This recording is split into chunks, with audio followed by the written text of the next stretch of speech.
What Judge Ballou did was what a judge is supposed to do. Judge Ballou failed repeatedly and deliberately to comply with the mandates from the Supreme Court.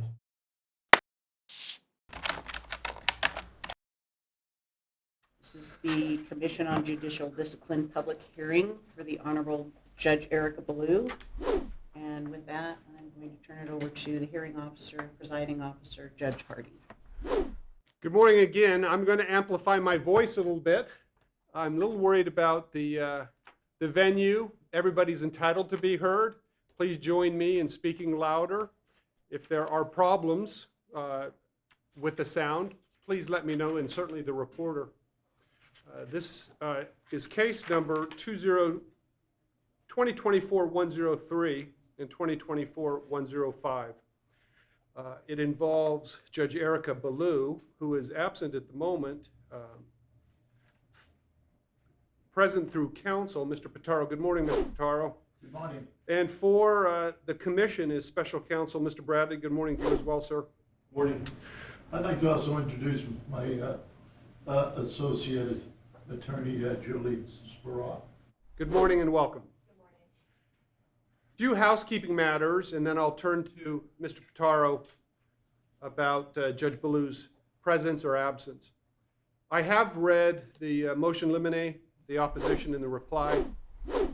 I acknowledge the value as it provides notice for what evidentiary issues may arise, but I also agree with the last paragraph in the reply that no action should be taken. Simply acknowledge the existence of the moving papers, and I'll make decisions in real time.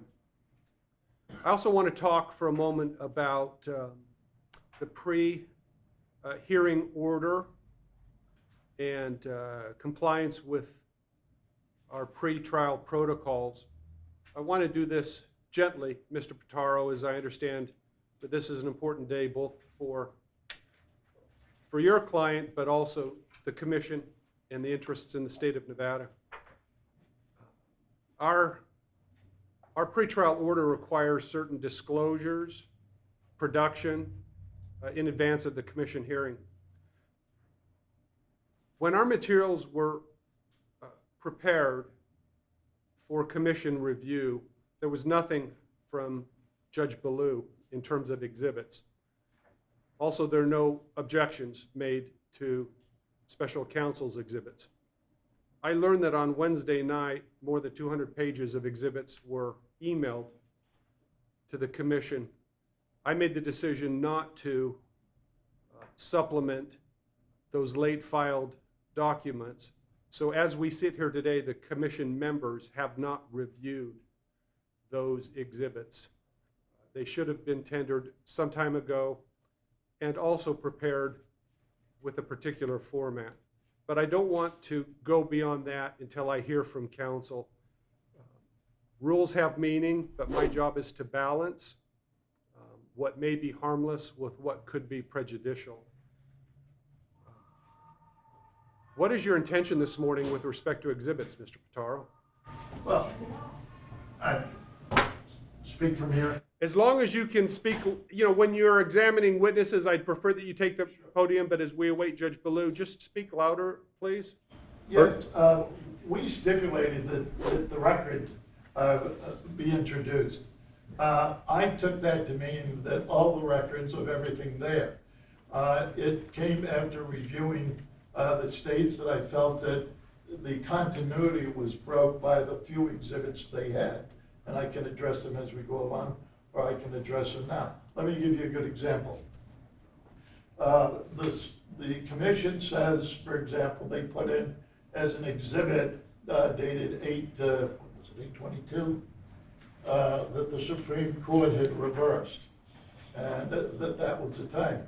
But that wasn't entirely correct, because in August, the Supreme Court did, but then there was additional matters on it. And as the moving papers of one of the exhibits shows, it wasn't until December 22nd that the order actually came down. The final order of reversal after in-bank hearing, etc. So that's what we've been trying to do through these, of showing that.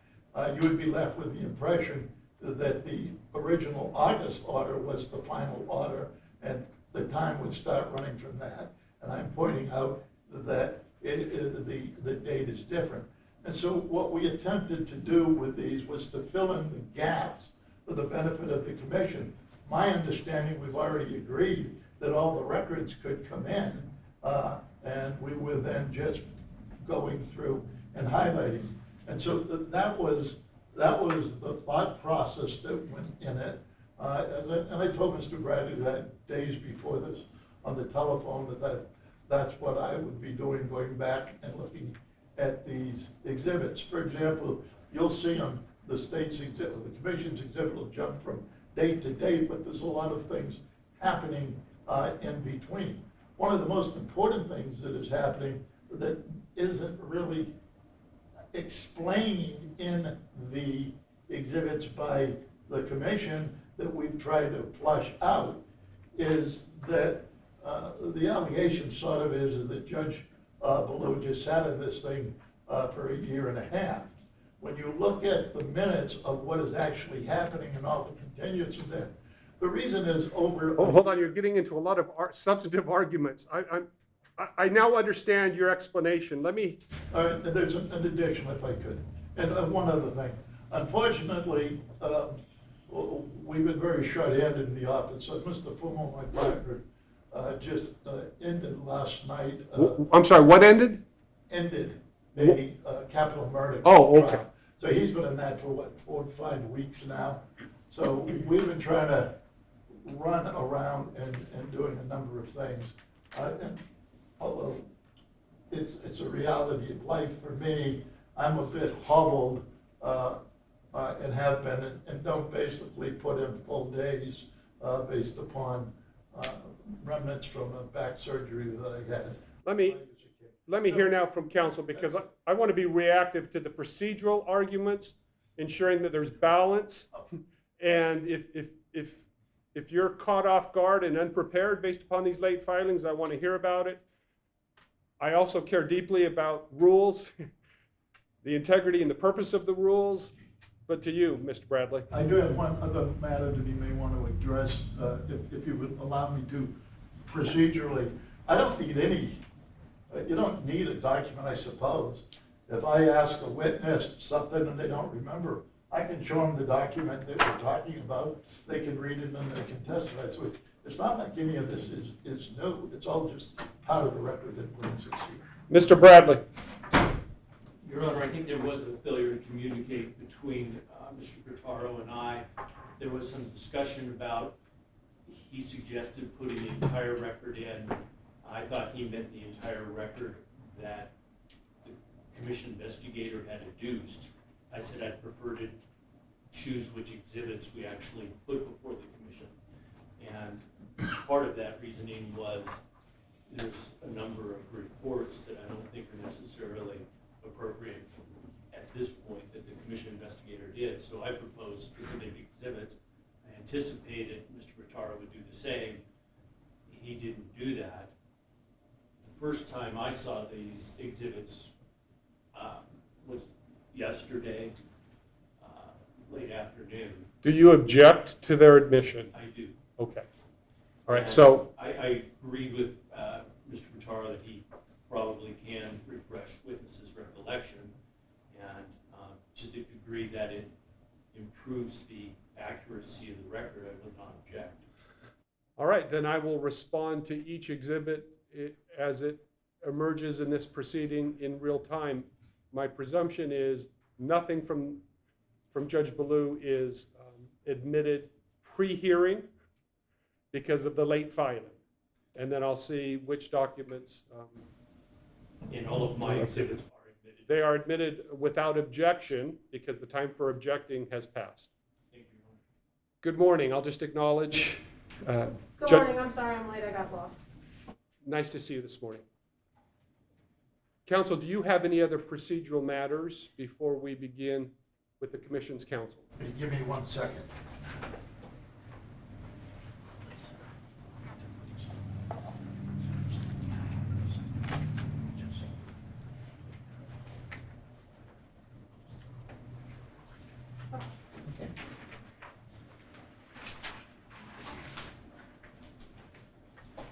Anything from Commission's counsel? I have nothing to further, thank you. Counsel, I don't know if you've prepared any opening statements. My preference is to go right into evidence. Any closing arguments would be helpful, but we are prepared. We've reviewed the materials, and I prefer not to have arguments in advance of the evidence. I do have a brief opening statement, Your Honor, about a minute long, I believe. Does it repeat what's already in the pre-hearing statement? No. Go ahead. Judge, this is a case about honor, or more specifically, a failure of honor, or more specifically, even a refusal to honor the performance of her judicial duties. Judge Ballou failed repeatedly and deliberately to comply with the mandates from the Supreme Court. It was not the result of oversight or negligence, and the evidence will show this by clear and convincing evidence. At the conclusion of this case, I'll call upon this commission to honor its duty, and its duty is to protect the integrity of the judiciary and hold Judge Ballou accountable for her misconduct. Thank you, counsel. Mr. Pitaro. Hey.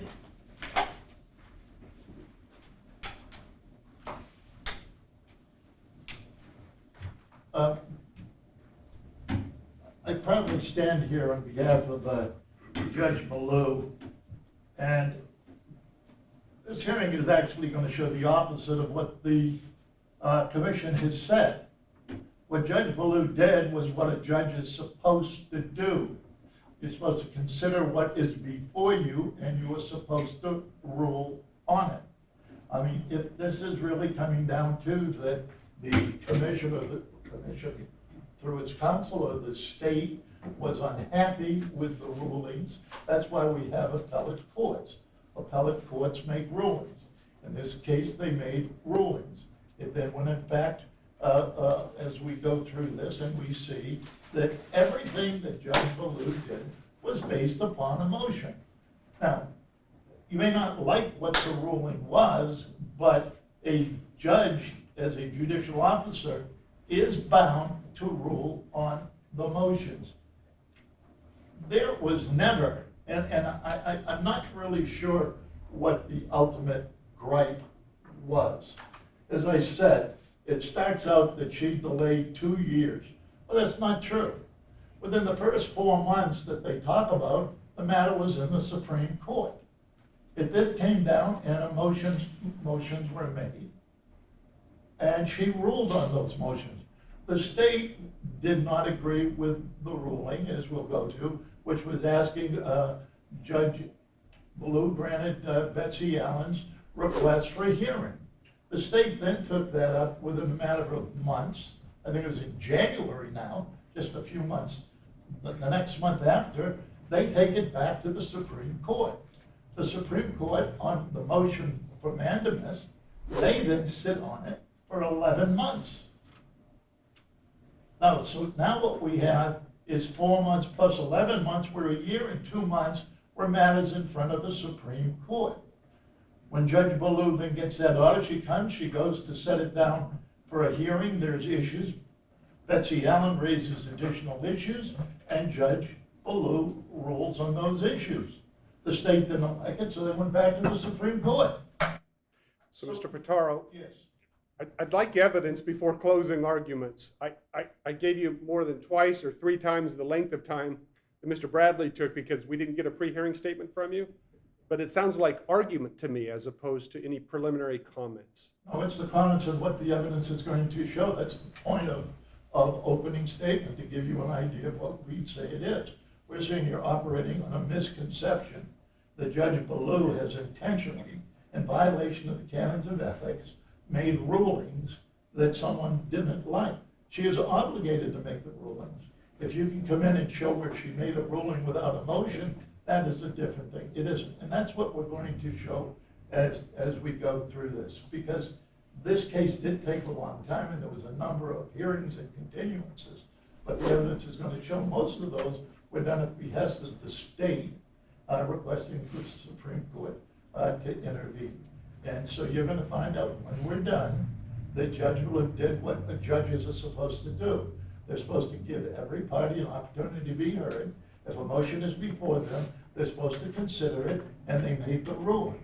If one party doesn't like it, then they have it, and that's what the evidence is going to show. Thank you, counsel. Let's have evidence. Mr. Bradley, your first witness, please. Judge Ballou, Your Honor. Judge Ballou, again, good morning.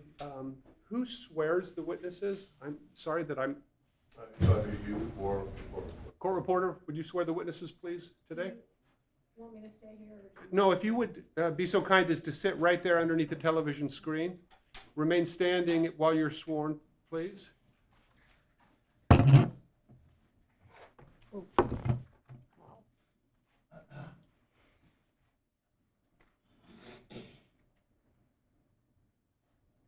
Do you solemnly swear the testimony you will give in these proceedings will be the truth, the whole truth, and nothing but the truth, so help you God? I do. Please be seated. My concern is sound.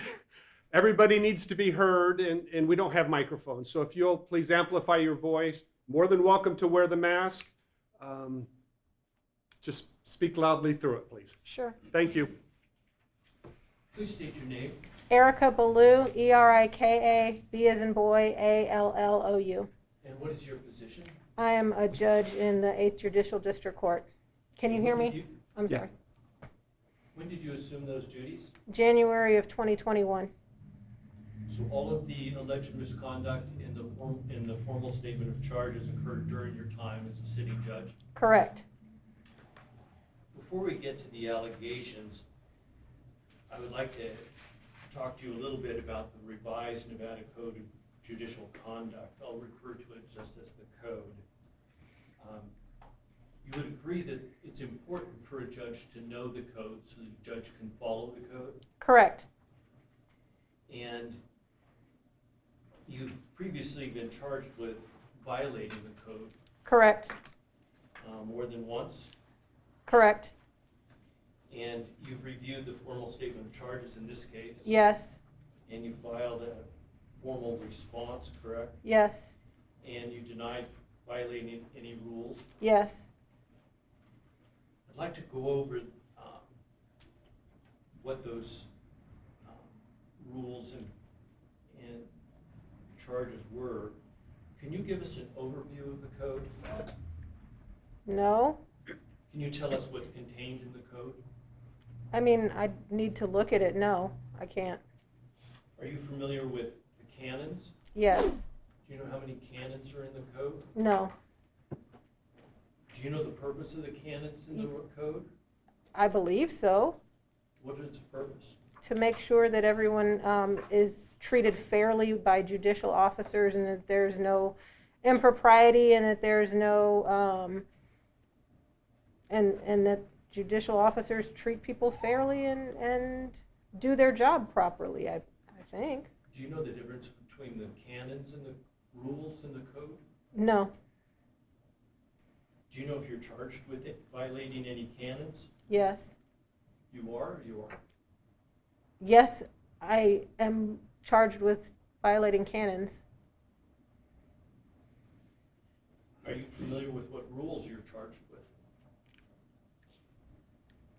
No, I mean, I'd need to look at them. Are you familiar with Rule 1.1? I'm sure I would be familiar with it if you told me which one that was. I know that there are a number of them. No. It says a judge shall comply with the law, including the code. Okay. Can we agree that's an important rule? Yeah. And that's a rule that a judge must comply with? Yes. And are you familiar with Rule 1.2? Again, I don't know the numbers, but I'm sure once you tell me what it is, I'll be familiar with it. A judge shall act at all times in a manner that promotes public confidence in the independence, integrity, and impartiality of the judiciary, and shall avoid impropriety and the appearance of impropriety. Are you familiar with that rule? Yes. And we can agree that's an important rule for you to comply with? Yes. think you said you're not sure what the different canons are, is that right? I don't know them by heart, no. I don't know the numbers and which one goes with which, no. You don't know how many different canons there are? No.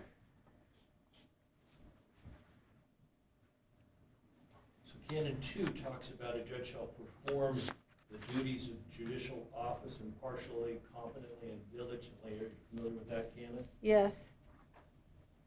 And do you know how many rules apply to that canon? No. Do you know if you're charged with Rule 2.2? I don't.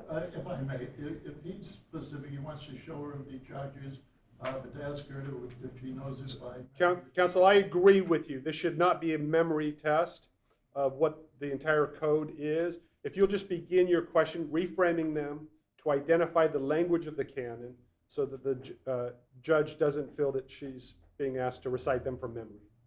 So Rule 2.2 requires a judge to uphold and apply the law and perform all duties of the judicial office fairly and impartially. We can agree that's an important rule to comply with? Yes.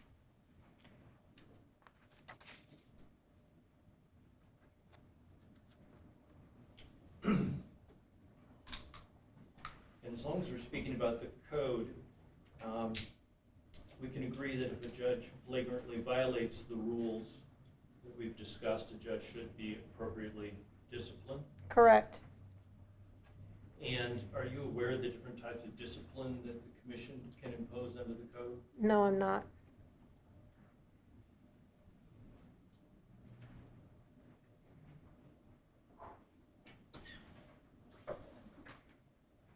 Judge, may I approach the witness? with Yes, my please. pointers? Yes.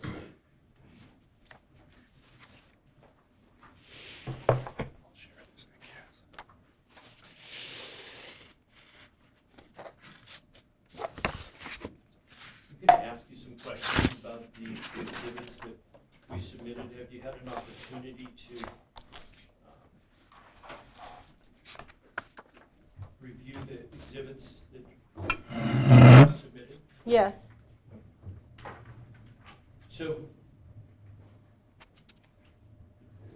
if you would turn to Exhibit 1, are you familiar with that order?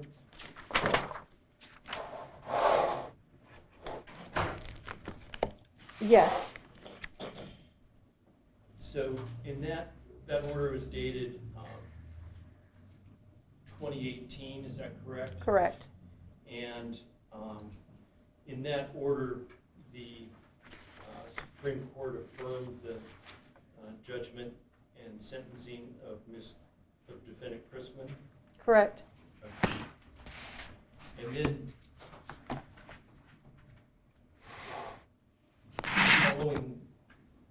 following that order, Defendant Chrisman filed a motion for a petition for habeas corpus alleging ineffective assistance of counsel at sentencing. Correct. And then you held a hearing in 2022. I don't remember the year, but if you say it was 2022, then sure. I thought it was 21. In any event, you held a hearing and then you granted the petition. Yes. And then the state of Nevada appealed. Correct. If you turn to Exhibit 2.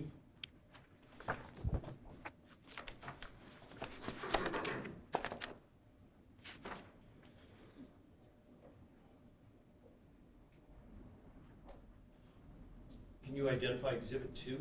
It's the order of reversal and remand filed on August 11th, 2022, reversing my decision. And we can agree that it's a fairly detailed, lengthy order. I mean, it's 6 pages. That's not. Well, I'll ask it differently.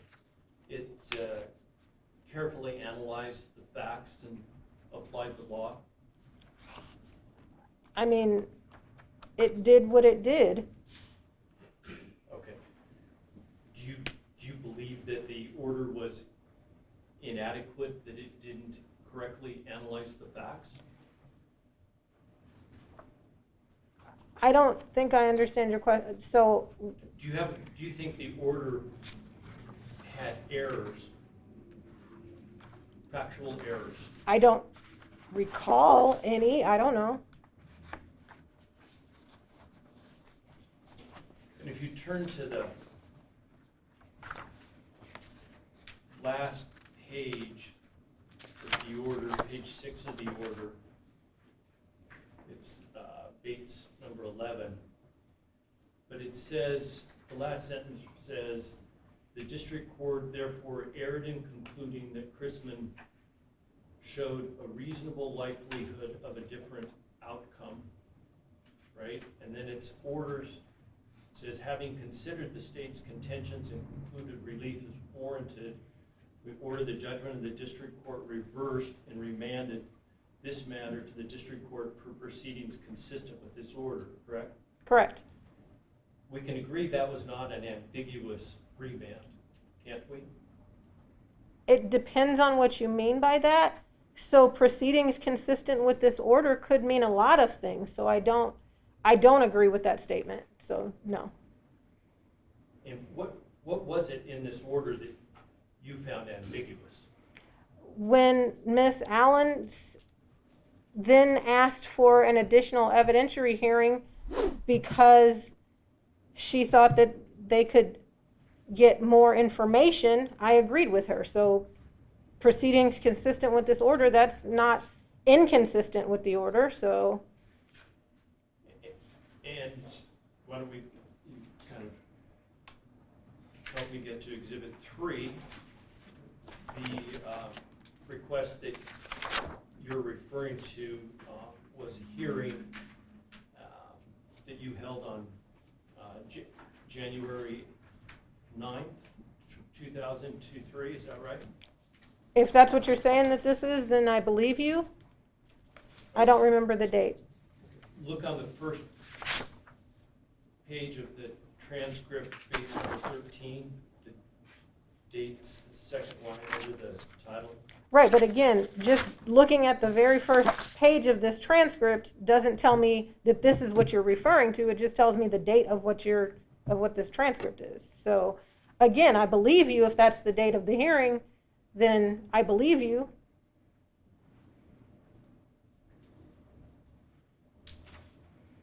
Let me ask it differently. Do you have any reason to believe that the transcript would be wrong? No, and again, I said I would agree with you if you're telling me that that's the date. I'm going based on what the document says. I wasn't there.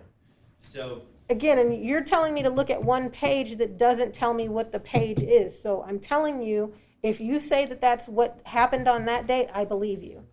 all right. So at that hearing,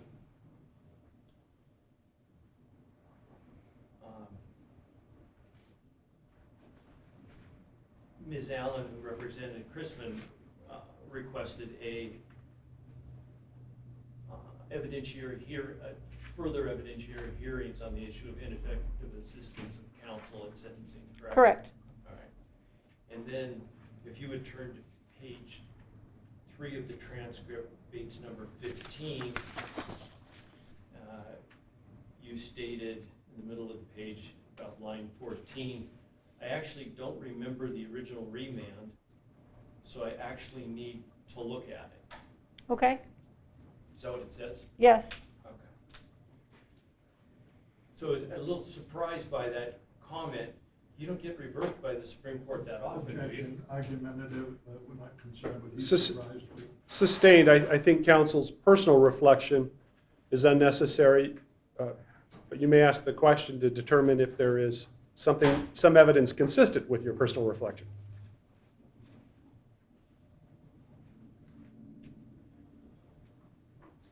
I can move on, Your Honor. So your statement is you didn't remember the remand, so you needed to look at it. Correct. This was in Most- January and the remand was in August.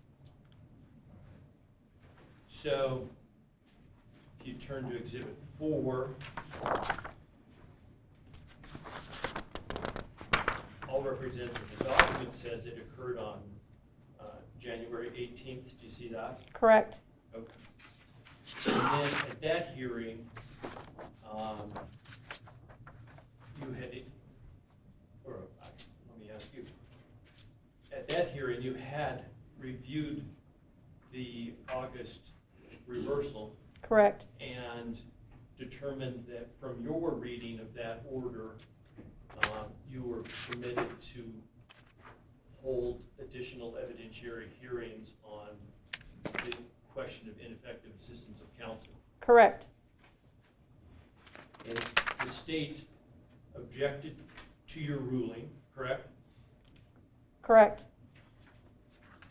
And then if you turn to page 4 of the transcript, the Assistant DA, Mr. Hamner, said, so if I'm hearing the court correctly, what the court is saying is you could take evidence, you made a determination, they believe, I'm sorry, this is a little hard to read.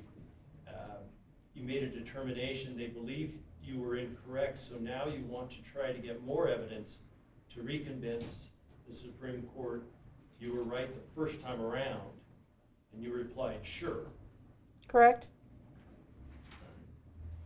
Then if you turn to Exhibit 5, can you identify Exhibit 5 for us? It is an order granting petition that was filed by the Supreme Court on October 12th of 2023.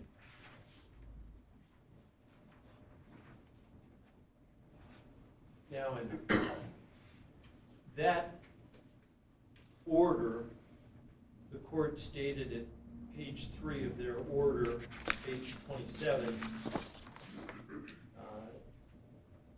in the first full paragraph, second sentence, it says, where an appellate court rules on an issue and subsequently remands to the district court, the lower court must comply with the appellate court's mandate on remand and give force to that mandate. That's a correct statement of the law, isn't it? Yes. Okay. And the court went on to say, further down in the paragraph, the mandate rule is an application of the law of the case doctrine that prevents relitigating matters decided by the appellate court, requiring the lower court to implement both the letter and spirit of the mandate. Again, we can agree that's a correct statement of the law.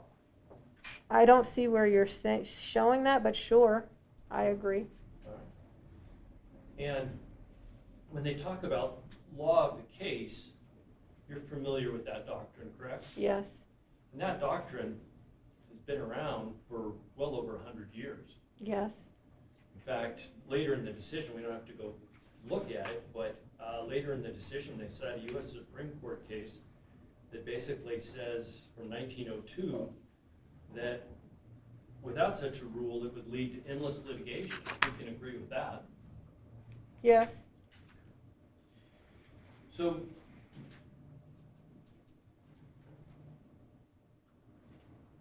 the court in this decision disagreed that there was any open question as Correct. far as ineffective assistance of counsel. Correct. It states at one point at page 4, in sum, after we remanded to the district court with instructions to implement our order, and without leaving any issue unresolved, the district court failed to follow this court's mandate in seeking to reopen the record and conduct another evidentiary hearing on the ineffective assistance of counsel claim. So the court thought it pretty clear that there was no ambiguity in its prior order, correct? That's what the court thought, yeah. And the court also said the order of reversal resolved Christman's ineffective assistance of counsel claims, requiring the district court to enter an order to give effect to that judgment. That is, to enter an order denying the habeas petition. So when you got this, did you immediately then enter judgment in favor of the state and deny the habeas petition? Miss Allen filed more motions, so no. Just because a lawyer files motions doesn't mean that you don't have to follow the mandate of the Supreme Court, correct? Objection argumentative. Overruled. I guess I'm incorrect that that that is the case, but I thought that it was the case that I needed to rule on the motions before I entered the order, so I was incorrect.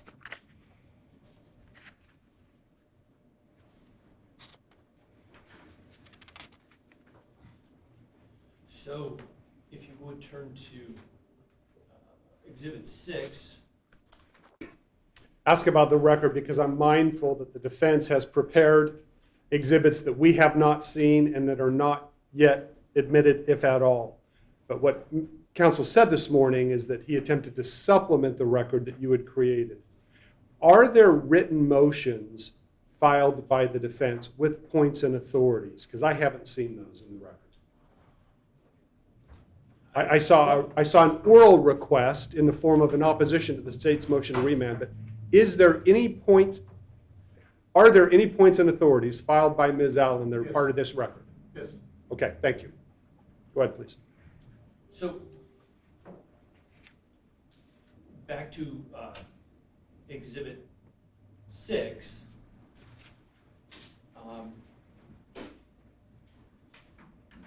That's, what, was it at the first hearing then, following the Supreme Court's order from October 2023? I don't know, I assume so. I think it was, the hearing was 23. 2023 things. Right. If The I audit was misspoke. a few days before. So, at that hearing, the state was attempting to have Crispin remanded into custody, correct? Correct. And at that hearing, she was not present in court, but present by video, something called Blue Team. I mean, There, you that's can look what's at that on page 2. Yeah. Do you see that? Yes. And the state complained to you that that Crispin had noticed the motion and she should have been there. I don't remember. If you want me to read the transcript before you ask me questions, I can try and refresh my Yeah, recollection, why don't but you go ahead and sure. refresh your recollection.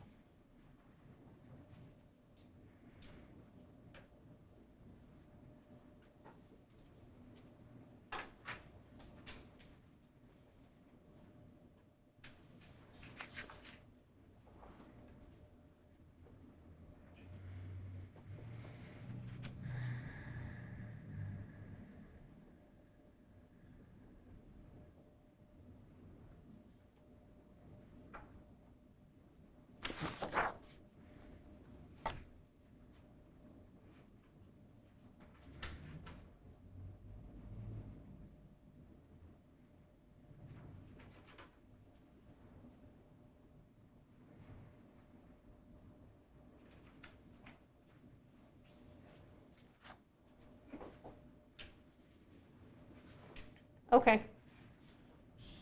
So, again, the state was complaining that Crispin had noticed and she should have been present. The state requests a warrant for her arrest, correct? Correct. And you stated, in reference to the Supreme Court order, it's a clear order, but it doesn't say when I have to do it. So we'll do a status check on her finding placement for a child, correct? Correct. So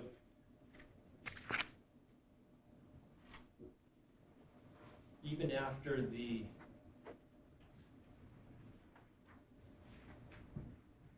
last Supreme Court order granting the petition mandating you to enter judgment, you still didn't enter judgment in favor of the state, correct? Correct. You still didn't deny the habeas petition, Correct. and you didn't order the remand, correct? Correct.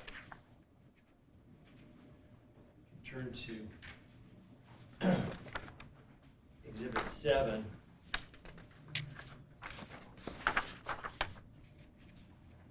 So this is a motion filed by the state in April of 2024, correct?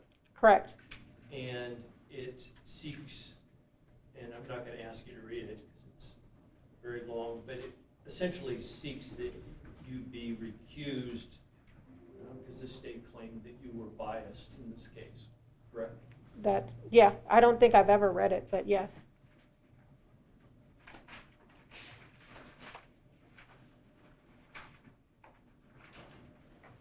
So there's a rule that says if there's a pending motion to recuse a district judge, that judge cannot make any rulings, correct? Correct. And that's kind of a well-known rule in Nevada. I don't know. It's a common sense rule, we can agree on that. No. No? You think- You're asking me, I'm you can asking ask your my opinion. opinion, Yeah, but you were asking if it's common. No, it's not common sense. It's a rule. it doesn't, And I would object to here, I wanted. I Hold would on, like hold to- on, hold on. We need a record. Yes, sir. yes, I object, one, it's argumentative, two, if he's citing a rule, then he can cite the rule, and the rule says what it says. So as to argumentative, I overrule it. As to the rule itself, I think it's important to put the rule in the record if you're going to reference it, and I sustain that. Do you know the rule? That says that a district court judge cannot rule on a pending? Yes. I would ask that if he's gonna put the rule in, that we have a rule. Would you cite the rule, please, for us? Certainly. It's, want to make sure I have it right. NRS 1.235, is that correct? Yes. And then there's a number of Nevada Supreme Court decisions that interpret and reaffirm that requirement. I assume so if you're saying it. You're not familiar with those? No. So when you, while the motion was pending, the motion to recuse you was pending and you issued 2-minute orders, is it your testimony you were not aware of So. NRS 1.235? So here's the thing. When you look at the timing, so first and foremost, they also should have, this motion was never served to me, so I didn't know it existed until Ms. Allen filed the motion to strike it, saying that it was in the incorrect case number.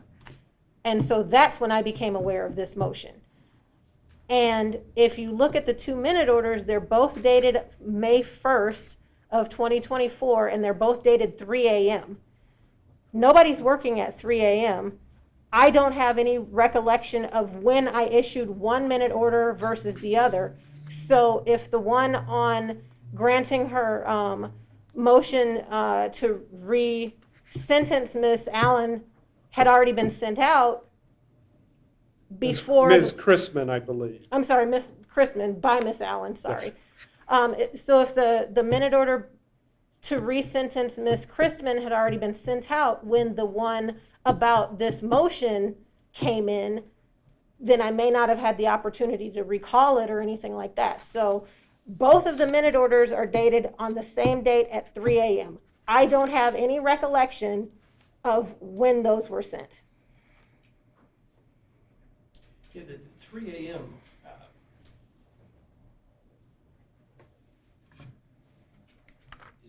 Is perplexing. That's when the clerk's office, a lot of times the clerks set what is it called? The schedule or the setting for minute orders for 3 a.m. Sometimes they set them whenever they do them. Sometimes they set them all at the same time in the morning. But most times minute orders are set for 3 a.m. So you would have written this decision the day before? I don't know. So let me explain to you. So if I sent out, so yesterday, for example, I sent out minute orders on some civil cases, but I didn't send it until 4:54. And the clerk's office is not going to get that out. So it could be the next day at the 3 a.m. session, and it could be up until 4 o'clock the next day or whatever. I mean, the day of the session. So I just don't know when those minute orders were issued. If you would, turn to Exhibit 8. That's the minute order we've been talking about. It's dated May 2nd at the 3 a.m. filing date, correct? That's one of the minute orders that we're talking about, Let's correct? just talk about this one first. Okay. And in that one, it says, having come to the attention of the court, the state filed a motion to recuse.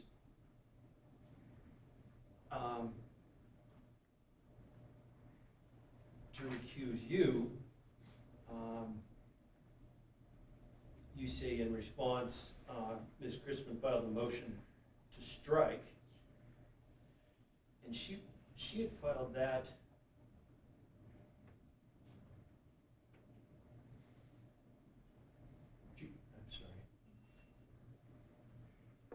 She had filed that on, it says according to your order, on May 1, correct? Correct. So, as you said, it's unlikely on May 2nd from midnight to 3 a.m. you were in the courthouse issuing orders. So on the same day that Crispin filed the motion to strike, you granted it. Saying that it was going in the wrong case number and putting it in the other case number, yes. So you were immediately aware of the motion to strike, and you immediately, well, almost immediately granted it, at least the same day.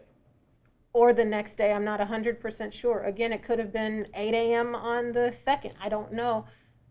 But If you filed it at 8 a.m. on the 2nd, it It's would still- show up as 3 a.m. it still could have. It could. Again, the clerk's office does their minute order settings usually for all the same time in the day. It just depends on what time they choose it for. So that's what I was saying. It could have been any time from 4:50 on the 1st to 4:50 on the 2nd. So I don't know what time I issued this order as opposed to what you're going to have as Exhibit 9, which is the one granting the motion to resentence Ms. Crispin. I don't know. So I have no way of recalling. You don't, I think you just said this, but let me clarify. You don't know which of these minute orders came first? Correct.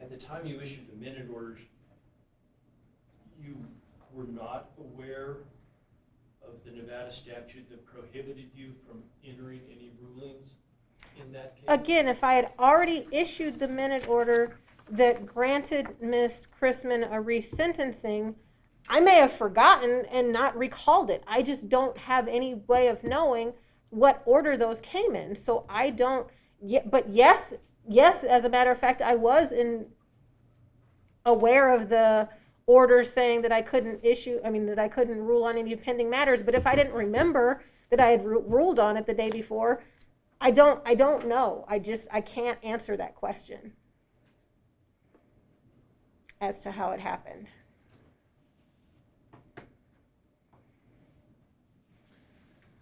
So if I understand your testimony, you're saying it's possible you granted the motion to modify the sentence prior to being aware of the motion to recuse? Correct, because Objection, it's been asked and answered. No, I just. No, I just want to counsel, understand. I don't need you to respond to evidentiary objection. It's overruled. I think you're trying to confirm what the witness's testimony is. Yeah, thank you. and I'm sorry, the question again was, you're asking me if it was possible for me to have ruled on the motion to modify the sentence before I was aware of the motion to recuse, and that is correct. I could have. And as you sit here today, there's no way to refresh your recollection one way or the other because of the 3 a.m. timestamp. Correct.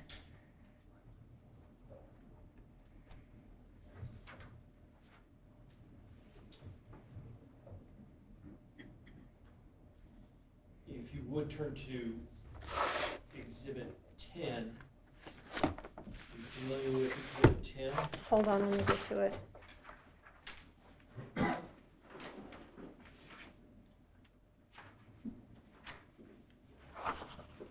Honestly, it looks, I can't say that I'm familiar with this one, but Go ahead and read through it. It's an important sure. document in the case code, 2.5 pages.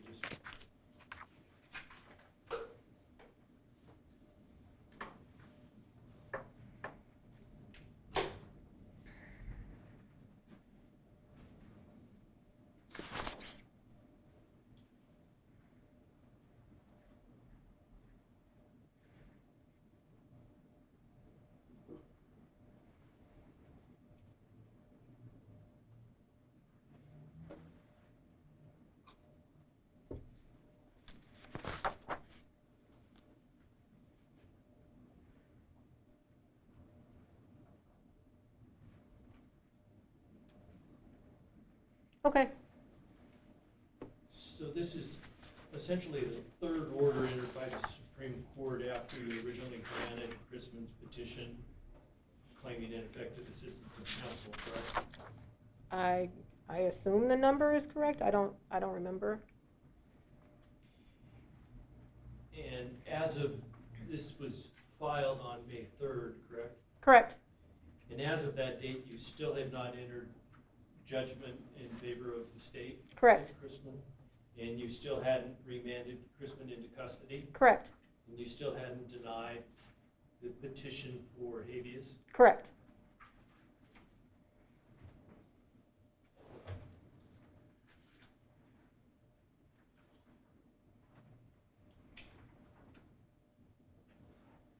If you would turn to page 2 of the order and refer to the first full sentence, it says, "We nonetheless are concerned by the district court's refusal to act.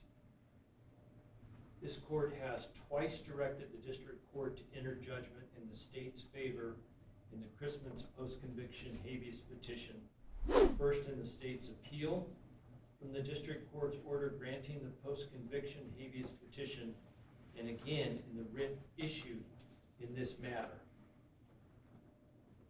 So that was a correct statement of fact.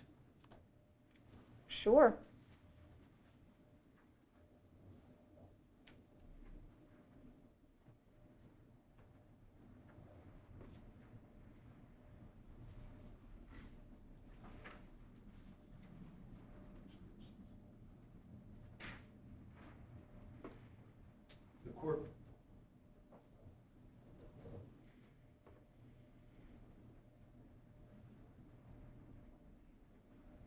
The court went on to say, "We think it clear that a judgment in the state's favor on the post-conviction habeas petition necessarily entails remitting Chrisman to serve the sentence imposed by the judgment."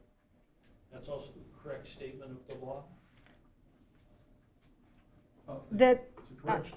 If you're reading from the order, it's what the order it's says. what the order says, but I don't know that that's a correct statement of the law, because they're saying, they're interpreting their what they're saying.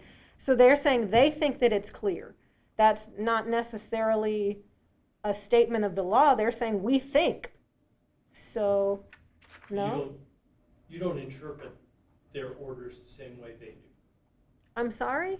You don't interpret their prior orders the same way the Supreme Court interprets it, because they say, "We think clear that you had to do these things," and you didn't think it was clear. Correct.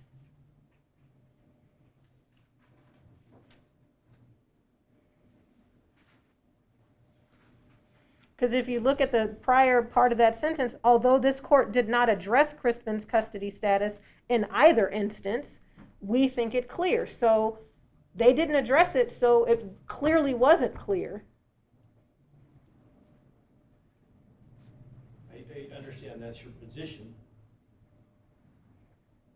The court did say the writ was peremptory in nature and contemplates a district court would do the act required by the writ immediately. Where are you looking at?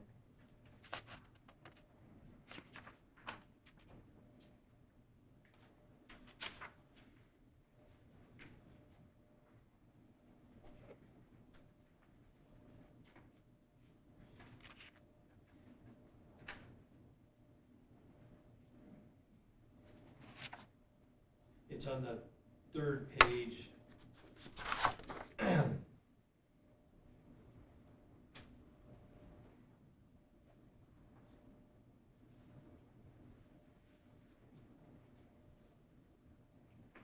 About 5 lines, 6 lines in the middle of the sentence.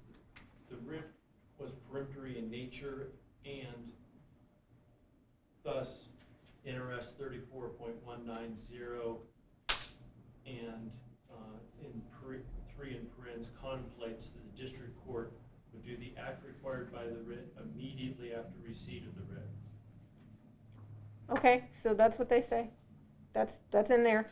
I agree that that's in there. And you think that's a correct statement of the law or incorrect statement of the law? I don't know. I've never read this before. I've never looked at that. You've never read this order removing you from the case?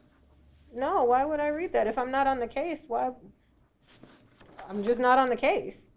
So no, I was told that I don't have the case, and so I didn't. So yeah, I've never read, or I mean, I'm sure I've read 34.190 subsections 2 and 3, but I don't remember them off the top of my head.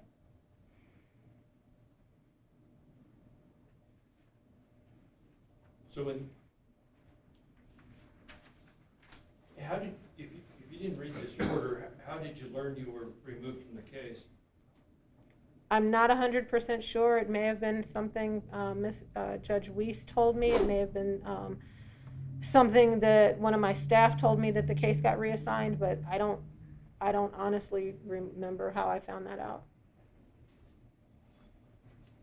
So the case was reassigned to Judge Johnson, correct? Correct. And the day essentially he got the case, he denied the Christmas habeas writ, correct? I have no idea that that's what you're telling me, so I assume so. But again, the case was reassigned. I didn't follow it. So if you turn to Exhibit 11, I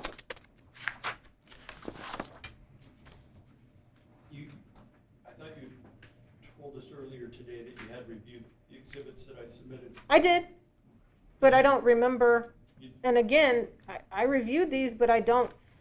This wasn't something that I did, so I don't necessarily remember it. And I didn't follow the case after it was reassigned. So again, I agree with you. Sure.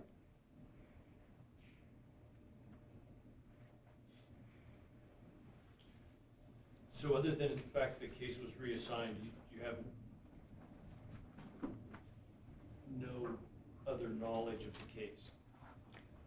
Again, I briefly reviewed you guys' exhibits and things that I have heard, like around the courthouse that happened, but I mean, it's not my case anymore. I didn't care. I mean. And if you turn to Exhibit 12, this is the order denying her motion for sentencing, and I'll represent to you striking the minute orders that you had issued. You're not familiar with this order either? No, I mean, like I said, I briefly reviewed your submissions, but it wasn't my case anymore, so I didn't pay any attention to it. If you turn to Exhibit 13 and read that letter to yourself, I'm going to ask you some questions about it. Well, this appears not to be a letter to me. This appears to be a letter to Mr. Pitaro. Right. Go ahead So, and read sure. the letter and I'll ask you some questions. Sure.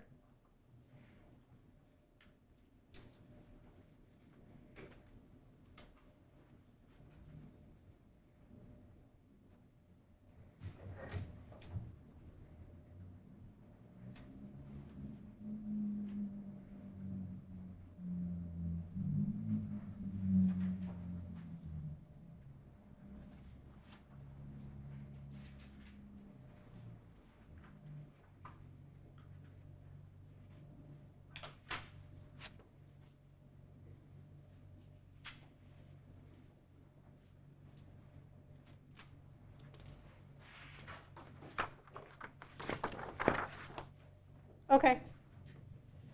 Is the factual portion of the letter correct? Do you I need you disagree to- with any of the statements made by the investigator? I would have no way of knowing. So, you do not recall your JEA saying that the commission investigator contacted you on or about July 31st? Oh, yeah, I mean, but you're asking me about things that he did with Tom, and so the whole factual basis of the question is not, I can't answer that, so, but, so be more specific. I'll be more specific. Thank you, Yes. Judge. So, you were aware on or about July 31st that the commission investigator wanted to interview you? Correct. Okay. And you knew that he made repeated efforts to contact you either? I don't know if I knew that he made repeated efforts, but I did know he made efforts. He made efforts by calling you on the phone, correct? I don't know how he did it. I was in a jury trial. And do you know whether or not he sent you and or your JEA emails asking for you to contact him to set up an interview? I'm sure he didn't send me an email. I believe in your interview by the investigator, you acknowledged that he had made multiple attempts to contact you. The interview with the investigator was more than a year ago at this point. I don't recall, but if you're saying he made multiple efforts, then I believe you. And then, if you turn to Exhibit 14, that's an email that the Chief Judge Weiss sent you indicating that the Judicial Discipline investigator was trying to get a hold of you. Do you remember receiving that on or about August 9th? I don't. If I remember correctly, I left on vacation on the 7th. So I would have received it when I came back on the 22nd. So you left on this, it's your testimony, you left on vacation on middle of the week on. That's what it looks like from the previous email. If you want me to check my phone, it's over there and I can tell you, I can look at my calendar. So.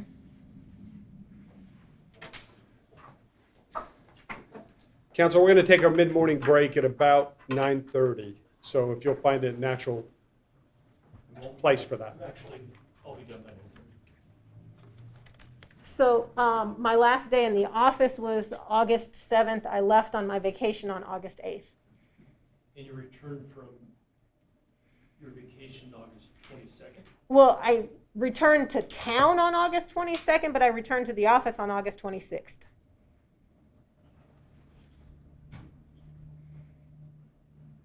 And is it your practice not to listen to phone messages or read emails? Work related? Yes. Correct, I do not. So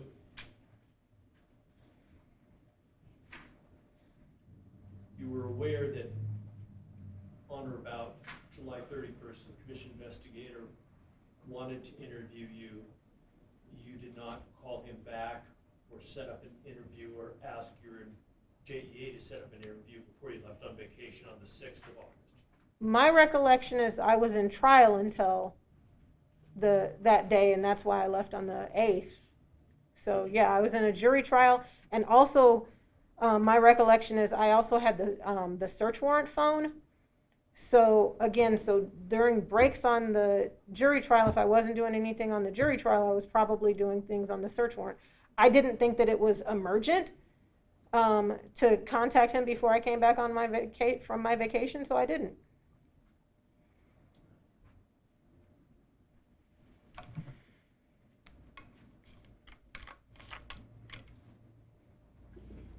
returned, that's when you learned that the commission had actually gone to the effort of issuing a subpoena for your appearance, correct? I don't know.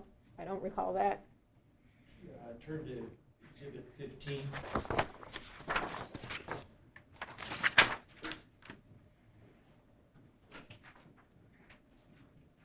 Okay, I mean, you're, Have you seen this subpoena before? yes, but I don't recall when I learned of that. I have no idea if I had already contacted him or, you know, before I learned of the issuance of the subpoena. I have no idea. I don't remember.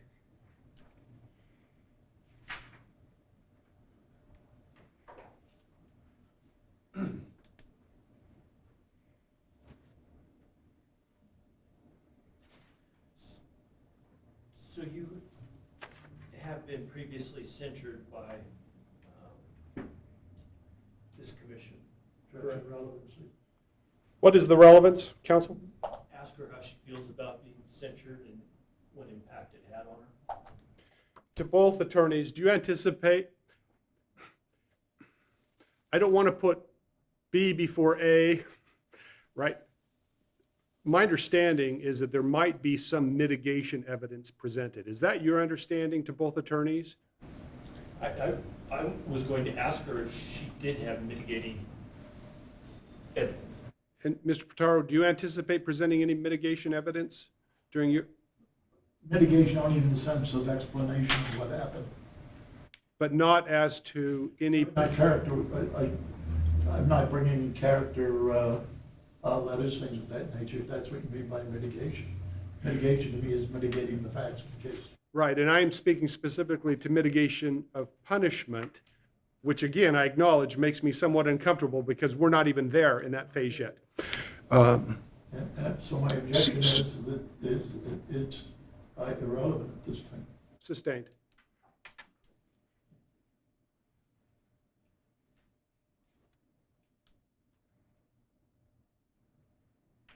Although, counsel, you may reserve some time for rebuttal depending upon what occurs during Judge Ballou's defense presentation. I will accept that suggestion, and I have no further questions at this time. Ladies and gentlemen, let's take a break for 15 minutes. It's now 9:14. We'll see everybody at 9:30. All right. Mr. Bradley, you have rested with this witness? Yes. Mr. Pitaro, I understand that we are tracking time. I would enlarge the scope at your request. Do you wish to interact with your client witness now, or do you want to defer until your defense case in chief? You don't have any other witnesses.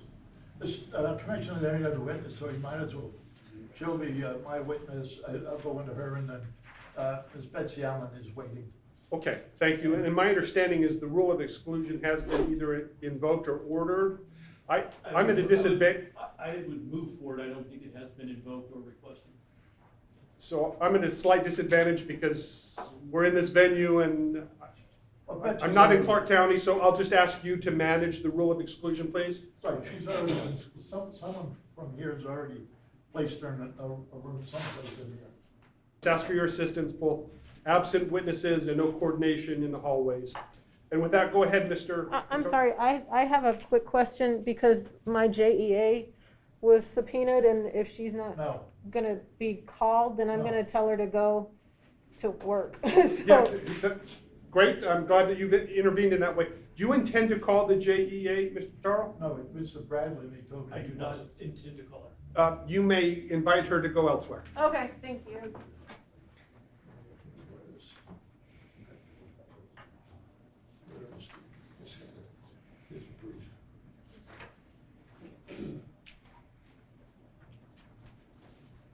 Ready, Judge Ballou? Yes. All right. If we could start.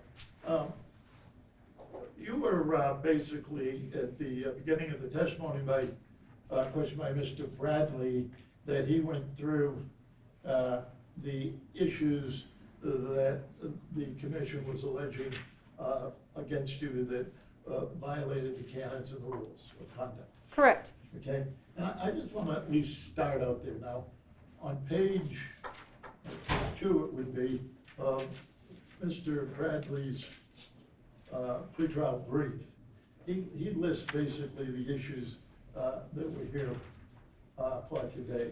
I just want to start with them as we go through. First, how long have you been a judge? Since January of 2021. And when were you first admitted to the bar? I think it was September of 2003. I think that year was pretty early, and it was before, because now they're doing them in October, but I think I got admitted in September. So you've been an attorney for a number of years, over 20 years. Correct. All right. And you've been a judge for how many years? Since 2021, so 4. for a little bit over 4.5. Okay. Now, the commission is alleged that you refused to, failed to comply with the August 22nd, 2002 order from the Supreme Court, which reversed the granting of the writ, correct? Correct, but my recollection is that it then went back up to the Supreme Court, and it wasn't even a final order in August of 2022. Okay. I thought Miss Allen took it back up to the Supremes. All right, give me exhibit 1222. No, this way. State evaluation. Exhibit 3. What is it? Yeah, exhibit D.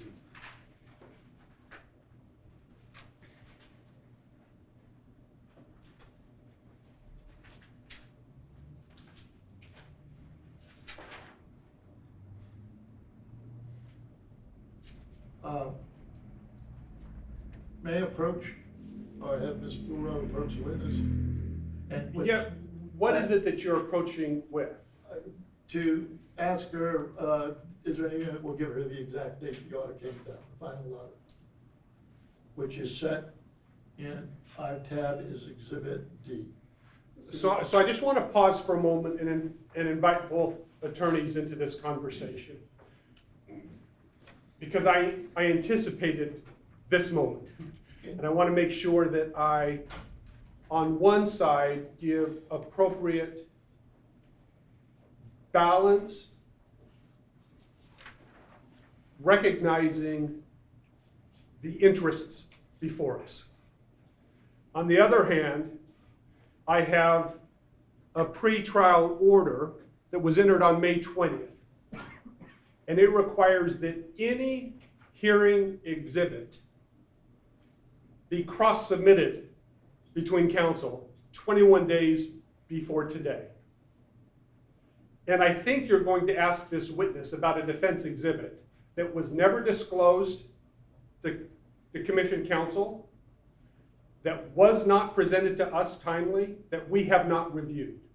And so I need to find a way to allow your defense presentation while also maintaining the integrity of our procedural rules. What do I do, counsel?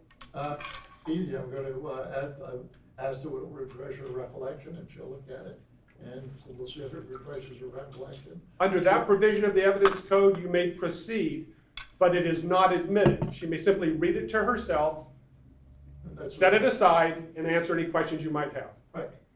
That's what I was going to So, do. go ahead. I'm just telling you that it is the tab of where it is in the. But I don't want to get into this adversarial thing, but our order requires they be tabbed and ordered and presented to us. I understand that. I was just trying to accommodate you if you would. Hold on, one voice at a time. If not, I can do it this way. That's, I was doing it as an accommodation. If you Yes, don't wish it, then that's fine with me. Mr. Bradley. It would be helpful to me if he would tell me what he's refreshing her recollection with, rather than having co-counsel show it to me, if he could just identify it as to what Do you- he gave me this binder this morning. So you have the defense binder. I do have the defense binder. I think that's a fair request. Thank you. Mr. Pitaro, if you'll please announce the exhibit number to Mr. Bradley so he can follow along. That, what I was, I thought that's what I was doing until I was told not to. Now I can do it. I will give him I will give the number that I've had. So I think it'll go quicker. All right? Which one is it? D. D? Go ahead. I have Oh, it. you have it? Okay. Have you read that? Um, And let me direct you to refresh your recollection. so I don't know if this is the one that you're asking me about though, because this is the state's notice of motion I understand that. and motion to remand. Look under points and authorities. Okay, So to refresh your recollection as to when the final order of the Supreme Court came down on the reversal. yes, Okay. And when was that? December 22nd of 2022. So based on your testimony here, the final order on this matter came down December 22nd of 22, not in August, as the commission presented. Correct, Okay. So there was a 4-month gap before the final order came down. correct. Now, after, And Julie, do you want this back? Thank you. did you release Ms. Chrisman from custody? Yes, And you did that after you granted the writ? correct. Do you remember when you did that? It was sometime in November of 2021. Okay. And when you released her, that was after you had granted the writ? It was, and also after Miss Allen had filed a motion requesting her release. So you released her pursuant to a motion filed by Ms. Allen? Correct. And that was the thing that led to it? I'm sorry? That was what led to Ms. Chrisman's release? Yes. And that was in November of 21? If my memory serves me, it was in November of 2021 that the motion. So I wrote the order, I thought in September of 2021. Miss Allen then filed a motion that got heard to release her, and that happened, if I remember correctly, in November of 2021.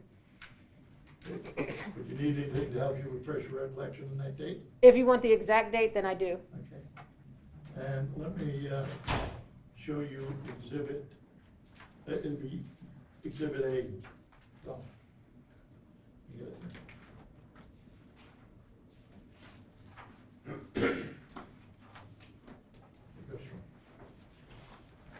Thank you.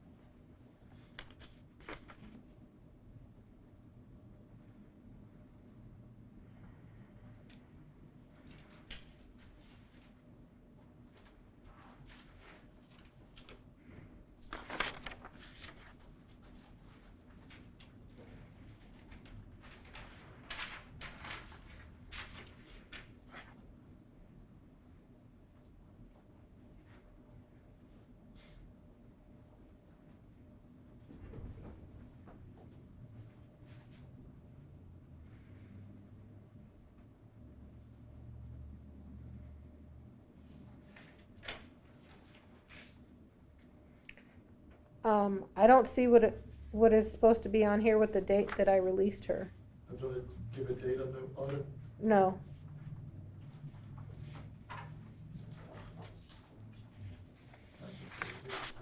Oh,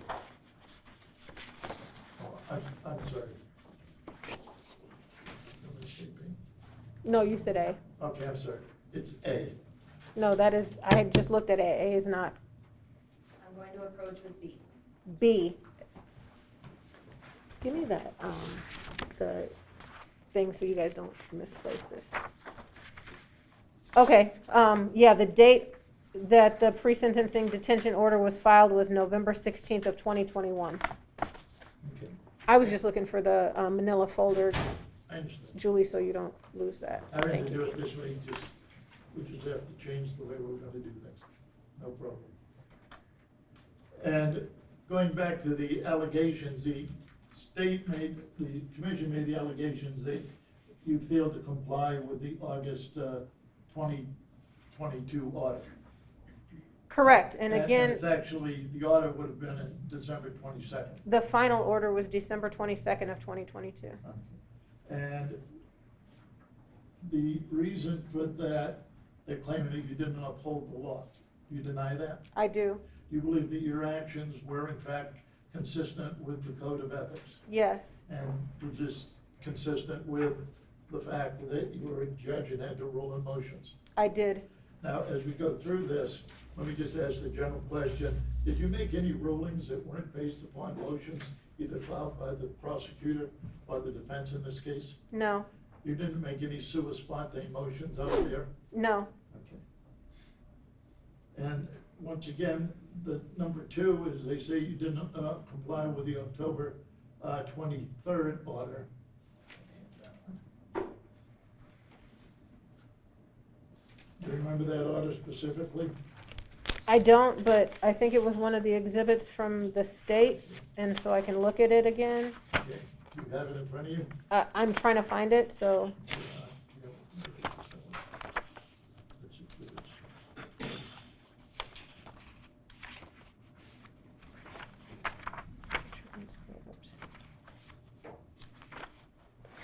so, the commission's exhibit number 5 is an order granting petition dated October 12th of 2023. Is that what you're referring to? Yes.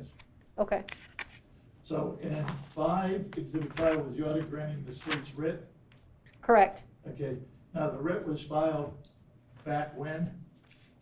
Do you remember? I don't, but I think it was in, exhibit A when it was filed. Okay.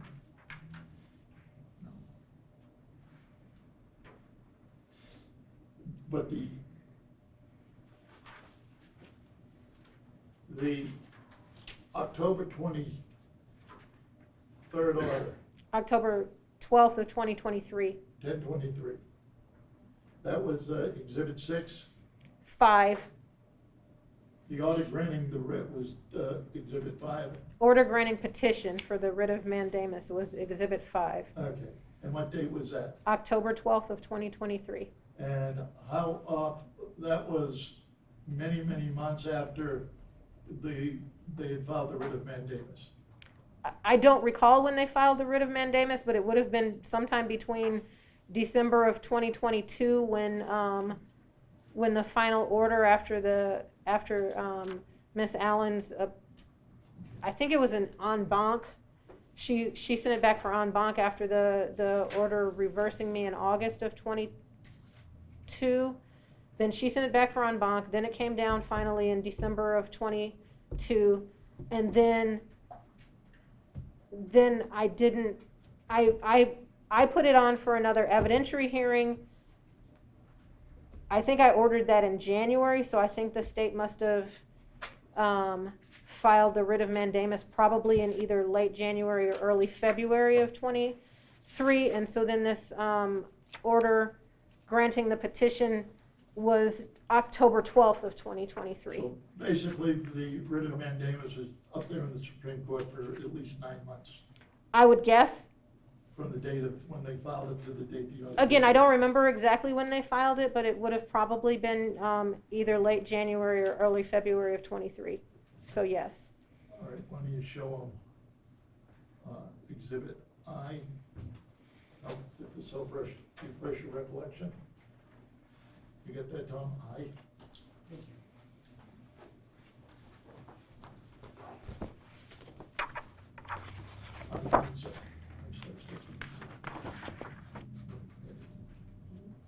I'm sorry, it's supposed to be E. I'm sorry, did you say D as in David or? Exhibit E. E as in Erika. Did you get that?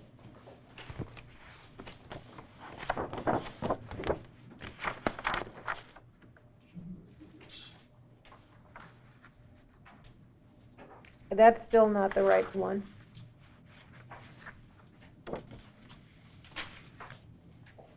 I'm showing you the January 9th. It's the minutes from January 9th, but it doesn't say anything about when they filed their writ, and I thought that's what you were asking me about. Okay, but it references the writ having been filed. No, It references when they're gonna file the writ. no. You'll have to excuse me, my eyesight is, Maybe the January 18th, if you're looking for minutes from because January 9th, I just said I needed to look into what the remand had said. Because I had looked at the one from December 22nd for this hearing, but I hadn't looked at the one from August. all right, let me. Okay, continue so with the- here's on the Commission's Exhibit number 4 is the transcript from the January 18th hearing. On page 4, which is Bates stamp 21, Mr. Hamner on line 21 through 22 says, well, we will potentially be taking this up. I said, absolutely. Mr. Hamner said, with the Supremes, and I said, I understand that. So the January 18th of 2023 transcript, Mr. Hamner stated that they were going to be taking up my order to give another evidentiary hearing. That's what you were trying to refer to, correct? Yes, Okay, and that, in fact, they did file a writ, yes. and that writ wasn't ruled on until, October 12th of 2023.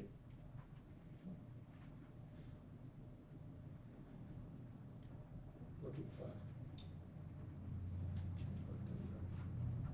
All right, so once again, that's about 9 months it stood up there. Approximately, yes. Okay. So when we say you failed to comply with the October 23rd order, did you comply based upon your understanding what your obligations were? So the October 12th order granting the petition is when then Miss Allen was asking for potential surrender dates, and that's what they kept getting continued, but yeah, I did that, yeah. So at that point in time, there was talking about a surrender date, Correct. and then Miss Allen requested a certain date, correct? I don't remember exactly how it happened, but she asked for time, and and then there were things where it kept getting continued, and it got continued, but we had surrender dates, and they just kept getting moved. Okay. And the matter was still pending in the court, Correct.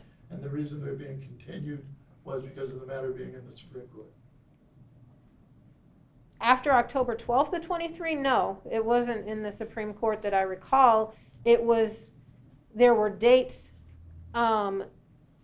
where Miss Allen had asked for a surrender date after the holidays. Then Miss Allen filed new motions that were in front of me, not in front of the Supreme Court. Well, all right, let me get this straight. On the motions filed in front of the Supreme Court, none of those were filed by you. No, None of those were done based upon any conversation you had with Miss Allen. no, Miss Allen did all those issues on her own. correct. And so the matters being in front of the Supreme Court was not something that you were dealing with. No, You would only deal with once an order came down. correct. Is that correct? Yes. Okay, and now we get down to the October 23rd, October 12th of 2023. is when the Supreme Court had granted the writ. Yes. And then the state filed a motion to remand. Is that I'm- correct? yes, That's the I'm- transcript of 6. Is that correct? You have 6 Yes. in front of you? Yes. They referenced you to 6. And in 6, one of the reasons Miss Allen gave, as shown in the transcript, is that Miss Chrisman had a young child. Correct. 6 months And- old is what she said. I'm sorry? I said 6 months old is what she said. All right, and did Miss Allen tell you what she was trying to do with the child? She said, according to page 2 of Exhibit 6, so I'm requesting some time to get squared away because I don't think it's appropriate that he goes into DFS custody. And you agreed with that? Correct. So you gave her the additional time to find placement for a 6-month-old? Correct. And that was based on her motion? Her request, Her yes. request motion. And did you feel you had the authority to do that? Yes. Had the Supreme Court ever told you any specific date you had a remander? No. Did the Supreme Court tell you you had a remander in that date? No. Okay. And you felt that was in your discretion as a judge? I did. And have you done that before? Yes. Then. Well, I mean, not in this situation where I'd let them out of prison, but in a situation where somebody's out of custody and their sentencing date comes and then they ask for time to get their affairs in order. I've done that, yes. And she was out of custody. She was out of custody, yes. Okay.